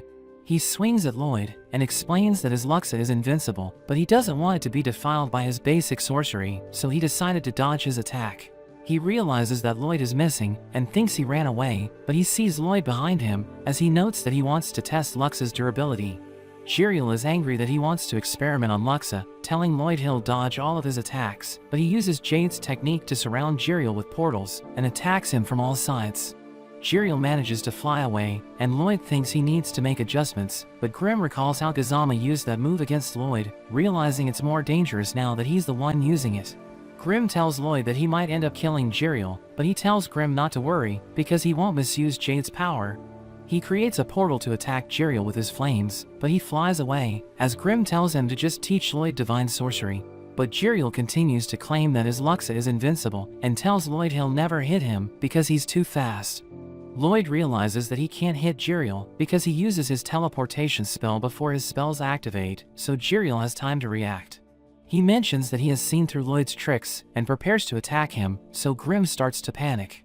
But Lloyd decides to use teleportation the moment his spell activates, and Jiriel is about to reach him, but a portal suddenly appears, and Lloyd burns him with his magic. He tries to block with his Luxa, but it shatters because of the flames, and Grimm tells him to surrender. But he refuses to give up, and notes that his Luxa may have shattered, but it's still infinite, so he can repair it as much as he needs to.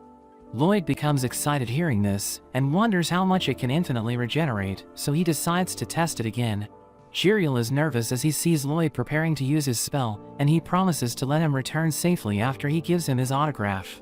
But Lloyd surrounds him with portals, so he admits that everything he said was a lie, but Lloyd hits him with all his spells. He wonders why Jiriel's body is now transparent, so Grimm explains that ethereal beings are made of mana, and he realizes that Luxa is neither invincible nor infinite. But he still thinks it's an amazing spell, because it consumes mana to create physical weapons. Jiriel thinks Lloyd just lost his chance to learn divine sorcery, but Lloyd gives him a portion of his mana to revive him and tells Jiriel to teach him his magic. He realizes that he gave Jiriel too much mana because he looks bigger than usual, and he finds Lloyd's powers interesting, so he comes up with a plan to steal them. He agrees to teach Lloyd divine sorcery, but notes that they need to form a pact first, and he grabs onto his hands. But we learn that he plans to possess him so that he can visit the surface, and he looks forward to seeing Saria and Escher. He uses his spell to take over Lloyd's body, and he thinks his plan worked, but he realizes that he turned into Lloyd's hand. Grimm calls him an idiot and tells him that Lloyd has more mana than him, so he ended up absorbing him into his body. Lloyd asks him if that takes care of their pact, and Jiriel explains that to use divine sorcery, an angel must engrave the mana signature on the caster's soul. He explains that the pathway is usually created through a ritual, but the path is active while he's with Lloyd, so he can use divine sorcery by calling it out with his soul. He decides to give it a try, and tells Grimm he now understands the sorceress language from earlier, saying divine sorcery is incredible. Grimm thinks he has mastered it, so he now has the power to conquer both Paradise and the Netherworld, but he's disappointed that he was able to learn it so easily, because he enjoys the process of learning. He decides to try the Luxa spell, and Jiriel reveals that its form changes depending on its user, telling Lloyd to try creating a sword. He uses the spell, as Jiriel notes that he can sense his emotions, so he can tell that Lloyd is pure and genuine like an angel, thinking he's just like a certain person who earned his respect from a long time ago. But a giant monster appears, and it starts destroying the Wall of Realms, so Grimm and Jiriel freak out, telling Lloyd to make it stop. But he explains that he isn't finished yet, and Jiriel realizes that Lloyd's Luxa looks different because of his nature and immense mana pool, thinking the monster resembles the wings of an archangel. But Grimm tells him to get a grip, and notes that they need to do something about the monster. We see Babylon as he heads to a garden, and he notes that he can smell something there, realizing he's the only one who noticed it because he has a sharp nose. He decides to look around, because he thinks he can find clues about divine sorcery, but a strange man suddenly asks him if he's lost, and offers to escort him back to the recital. He asks the man who he is, so he reveals that he's a pastor, but Babylon doesn't believe him, because he isn't wearing a rosary. He reveals that he forgot to wear it, and shows Babylon his rosary, but Ren suddenly arrives with Shiro, who becomes agitated when he sees the man. Babylon mentions that his rosary looks strange, because it's too clean for someone who's a longtime member of the church, and the man prepares to take them on. But Lloyd suddenly arrives, and he asks everyone what they're doing there. The man prepares to fight, but Lloyd walks past him, and leaves with his friends, but as Jiriel looks at the man, he seems to recognize him. They return to Escher, who reveals that their performance was called off because of the weather, but Jiriel starts to freak out, because he always wanted to meet his favorite stars. Babylon asks Escher about the garden, so she reveals that it's where they bury dead pets, and he wonders if that's the reason why it smells bad, but he's still worried about the man. Lloyd tells the pastor he's leaving the church, and Babylon thinks he shouldn't concern himself any further, because Lloyd already got what he came for. We see the man stepping on his rosary, as he notes that he needs to get it dirtier, because he recently received it after he lost his original one. A creature suddenly comes out of the ground, but he notes that there's no need to pursue the intruders, and thinks they should just increase security, since they can't be interrupted now that the day they're waiting for is at hand. Jiriel teaches Lloyd's friends how to use the Luxa spell, and Lloyd notes that he needs them to help him with his research, so he asks Jiriel to create a path for them so that they don't need to perform rituals. He isn't happy that he needs to teach them Luxa, but Lloyd tells him he stands out because of his appearance, and asks him if he can shrink down like Grimm. So he transforms into a bird, and asks Lloyd what he thinks about his new appearance, but Lloyd completely ignores him. Jiriel reveals that Escher used a purification class divine sorcery, which heals wounds and destroys evil creatures, but the thugs suddenly appear, and they're surprised to see Lloyd. They start threatening him, but we learn that they work for Galilea, who offers to cut his finger to make amends. Talia mentions that the people of Lordest have no manners, and Crow notes that they follow the strongest, but the thugs wonder why they're nice to Lloyd. They prepare to beat him up, but he uses his glow spell, which causes them to have a change of heart, and they immediately apologize for what happened. They mention that they'll also apologize to Saria and Escher, and Jiriel realizes that the thugs touched them, so he wants to punish them, but Grimm stops him, and he wonders why Ren and Babylon didn't recognize the thugs, so Talia explains that they haven't been spending time with the group. We see Babylon in the church, and everyone's glad that he stayed behind, because his food is amazing. The pastor isn't happy that Lloyd left after a day, and we learn that Jiriel also taught Babylon divine sorcery, but Lloyd told him to take care of everything while he's gone. Lloyd returns home, and Jiriel is glad that he decided to stick with him because his life is amazing. Another Lloyd suddenly appears, and Jiriel is confused, so Grimm explains that it's a wooden doll, which was created by Lloyd to finish simple tasks for him. He mentions that they should go ghoul hunting, and explains that fighting undead creatures is the best way to test divine sorcery, revealing that he knows where to find them. But Silpha suddenly appears, and he asks her to join him for a ghoul hunt, so she immediately prepares to leave. They head to the Great Dean Bridge, where ghouls are said to be active, but Ren can't believe that they're hiding there, because the area appears to be thriving. Lloyd wonders if Silpha can use her senses to find the ghoul's lair, but she explains that she can't, because the smell of their rotting flesh is hard to distinguish from food waste. Saria and Escher suddenly appear, and they ask Lloyd if he wants to eat pancakes with them, so Grimm notes that they still need to hunt down the ghouls. But Lloyd wants to eat pancakes, and he decides to join Saria and Escher, while Grimm mentions that it's the first time he has seen Lloyd so excited. He explains that pancakes are so delicious that they taste like magic, and Saria gives him tips on how to eat them, so Grimm realizes that they both like the same food. Everyone enjoys the pancakes, and Escher asks Lloyd and Silpha what they're doing in the town, so they explain that they're hunting ghouls. Escher reveals that countless people have taken refuge in the church because they were attacked by ghouls, and she tells Lloyd about the areas where they have been sighted. But she notes that the adventurers who were sent to get rid of them have gone missing, so Lloyd wonders what happened to them. Saria mentions that she doesn't want their recital to be cancelled, and Ren wonders if she'll sing again, so Escher reveals that their performance will be huge, because the king and pope will attend. After that, Ren is determined to get rid of the ghouls, because she doesn't want them to ruin everyone's lives. Silpha mentions that the Great Dean Bridge is the place with the most sightings, and Ren can't imagine the ghouls hiding there, but Lloyd notes that they might be in the sewers. Silpha mentions that the place smells terrible, and Lloyd wants to check it out, because he's worried about the missing adventurers. He reveals that he learned about the ghouls because an adventurer told him about them, and Tao suddenly hugs him, realizing he was worried about her. But Silpha hits her, and explains that he only came to test his divine sorcery on the ghouls, so she's just an extra. He wonders if the ghouls are hiding in the sewers, so she explains that she couldn't find anything, and she ended up getting lost, but she was able to escape after she sensed his presence. She notes that she can't channel Ki in the area, so she considers going home, but Lloyd tells her it shouldn't be a problem, and uses his purification class divine sorcery to get rid of the miasma. They start searching the sewers, as his friends realize that his magic cleaned everything in the area, and Tao mentions that she no longer feels exhausted, but Grimm notes that the light is hurting him. Tao realizes that she can channel Ki because the air is clean, so she uses her detection skill to search the area, and she manages to find where the ghouls are hiding. She dresses up as a maid, and leads everyone to the ghouls' hideout, where Shiro starts looking around, but he steps outside Lloyd's spell, and struggles to breathe because of the miasma.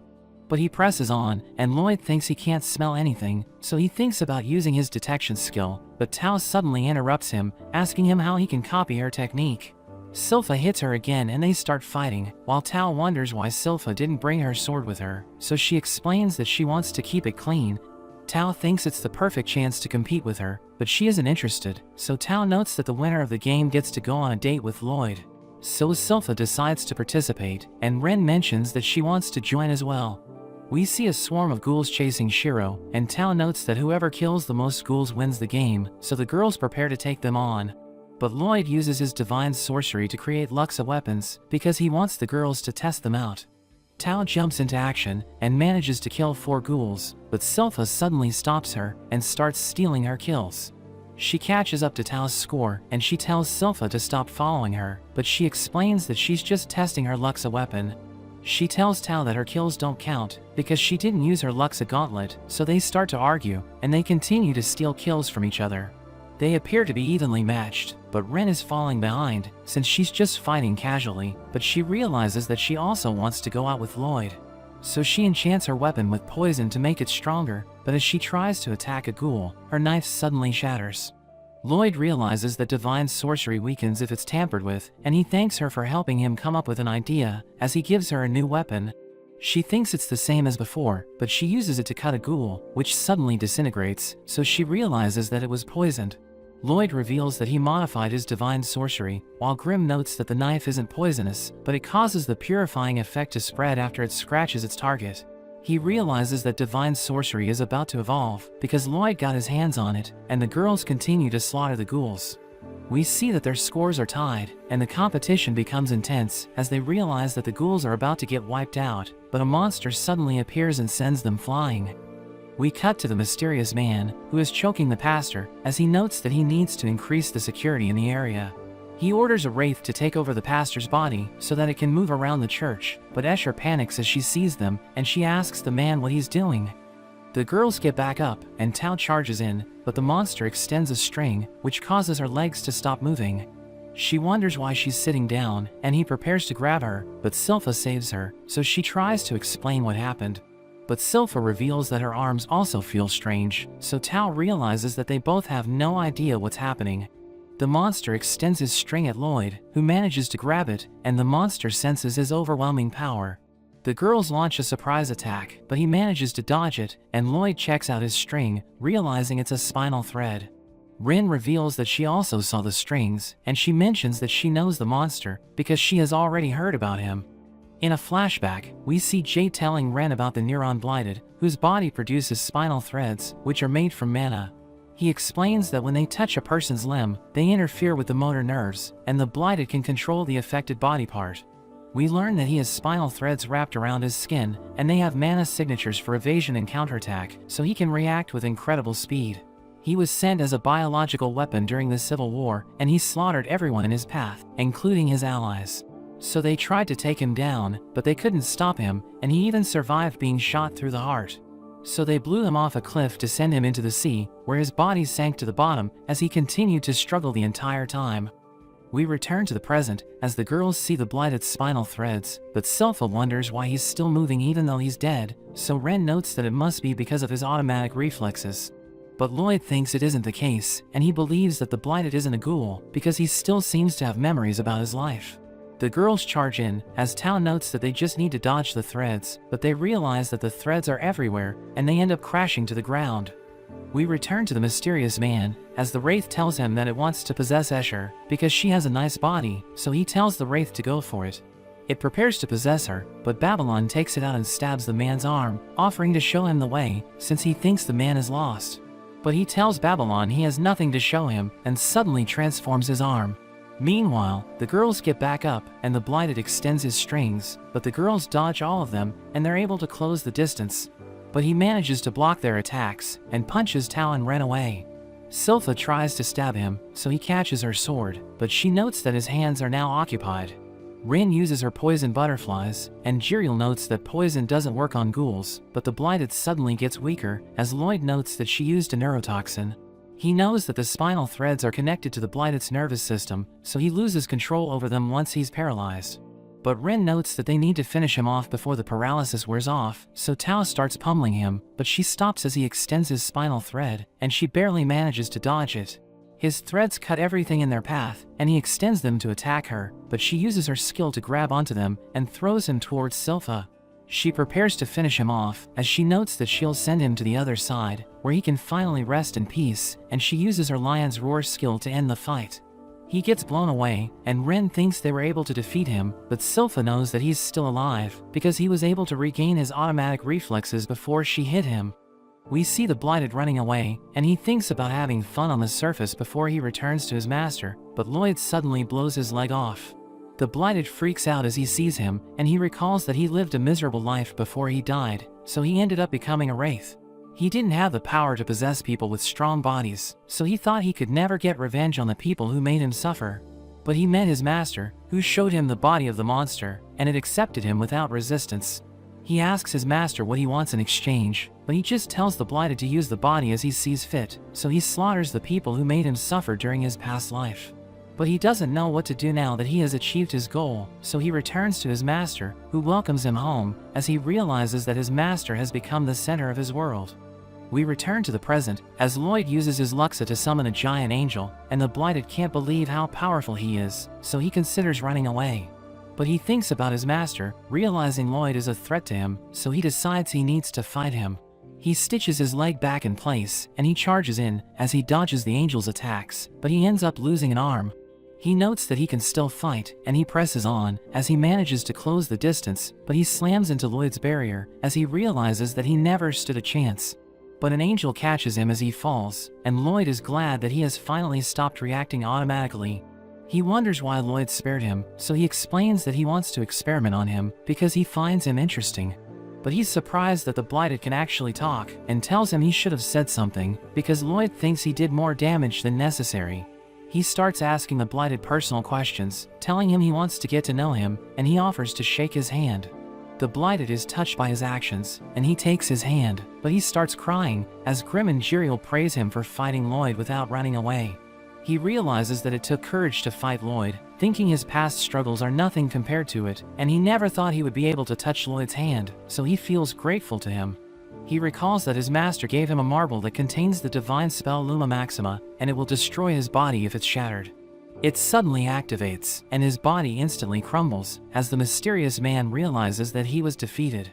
Grim is injured by the spell, so Lloyd heals him, and Jiriel wonders how the Blighted was able to use Luma Maxima, because it's an advanced spell that only a few beings can use. Lloyd hears the Blighted telling him to see to his master, and he takes the sword in the Blighted's head, wondering who he was referring to. Babylon tells Escher to escape with the pastor, and orders her not to call for help, so she carries the pastor away. Babylon hopes she won't drag anyone else into the situation, because he thinks no one will be able to help. But Babylon wonders why he's just staring at the ground, hoping he'll stay that way, so that he can run away after Escher escapes. But the man suddenly attacks with his arm, so he jumps away, as he recalls how Lloyd noticed that the man caught his attention. He explains that he believes in Babylon's instincts, because he lived his life dodging death, so he has a sensitivity to danger. He mentions that it might have nothing to do with sorcery, but Lloyd thinks otherwise, and he touches Babylon's chest, telling him to take care of things while he's gone. Babylon dodges the man's attacks, but he wonders why he isn't afraid, even though he knows that the man is stronger than him. He thinks Lloyd must have given him a buff, and he manages to get behind the man, as he notes that his attacks are useless against him, so he uses his glow spell to try changing the man's heart. But he doesn't have enough mana to do that with a single blast, so he spams the spell, thinking the man won't be able to attack him because he's blinded by the lights. But he's suddenly stabbed through the chest, as he realizes that his scent gave away his position, and he falls to the ground, but we see that he was able to buy time for Escher to escape. He suddenly gets back up, and we learn that he twisted his body thanks to his flexibility to dodge the man's attack. He's also able to twist his muscles to their limits, allowing him to generate an incredible force, but the man is too strong, and his attacks end up doing more damage to himself. He goes all out, attacking with everything he has, but the man just blows him away. He finds Babylon's body interesting, and he suddenly uses his own Luxa to summon countless swords. We see adventurers taking shelter from the rain at the guild, and Escher suddenly arrives with the pastor. The receptionist Katrina asks her if she's okay, and some of the adventurers offer to help, but she remembers Babylon telling her not to call for help, so she tells them that the pastor just slipped in the rain. She tells them to look after him and runs off, thinking she needs to find a way to save Babylon. She begs God for help, even offering her own life, but she ends up falling over. As she falls into despair, Lloyd suddenly appears, and mentions he was on his way to the guild. She suddenly cries for him to save Babylon, but she wonders why she would ask him that. She tells him to forget she said anything, but he suddenly disappears. We see Babylon pierced by the man's swords, and Lloyd realizes he was too late. We see Babylon as he passes on, but he's glad that he was able to save Escher. He sees Jade and wants to get a drink with him, but he suddenly hears Escher singing and realizes it's not his time yet, so he follows the music and ends up waking back up. Everyone is overjoyed that he's awake, but Escher ends up passing out since she was constantly healing him. We learn that it's been 3 days since Lloyd brought Babylon back with him, and he and Jiriel used healing magic on him for over 10 hours, but he tells him to thank Escher, who stayed by his side the whole time. Lloyd asks him what happened at the church, so he tells him about the man, and Jiriel can't believe a monster like him could also use Luxa. Babylon mentions how he tried to change the man's heart with the glow spell, but it had no effect, so Lloyd thinks that the man must believe that he isn't doing anything wrong, because purification magic only affects a guilty conscience. After that, they talk to the pastor, and try to figure out what the man was up to, because he mentioned something about increasing security. Lloyd thinks they should go back to check the garden at the church, so they head over, and find that the repairs are looking good. He thanks Tal for keeping watch over the church, and asks if anything happened, so she mentions that Katrina came by. She suddenly appears, and she seems to be annoyed, revealing that she contacted the church headquarters to give them the description of the man. The Pope asks about the incident, so his assistant mentions how the man used Luxa, but the other priests start to lose it, thinking it's absurd that one of them could be a monster. They wonder who spread the rumor, so the woman tells them about Babylon, but notes that he's a former criminal. The priests think that they can't trust him, and they end up sending a message back that there must be evidence if the church is being accused of something. She notes that the guild can't do anything to help in this situation, but Lloyd thinks that they just need to find the evidence. They start digging up the garden, but the pastor notes that it's a sacred place where they bury their pets, so they can't just dig it up. Lloyd thinks about using Shiro's nose, but he seems to be avoiding them for some reason. Crow uses his cursed speech to ask the crows for help looking, and Saria joins them. She's glad that Escher is safe, but punishes her for ditching their practice. She asks her if she's ready for the recital, but Babylon mentions how she still might be targeted, and it might be better to cancel the recital, so Saria decides to perform on her own. The crows are drawn to a specific tile, and it opens up to reveal a secret passage. Lloyd realizes that the door is made of a special wood that blocks out both mana and ki, so it's why it was never noticed. They all wonder what the smell is, and Crow tells Escher to stay back, but she begs them to let her join them. Babylon notes that she's still in danger, but Talia drags him away. She notes that she became a fan of Escher, and she doesn't want to let the incident get to her. As Escher heads into the passage, she thinks about how she needs to overcome her fear, or else she'll never be able to move forward and sing again. We see that Shiro is also terrified, but he thinks about how brave Escher is, so he also heads down, and they're all shocked as they find a lab filled with all kinds of horrific experiments. But that's where this video ends. Remember to like and subscribe to the channel. Thanks for watching, and I'll see you next time.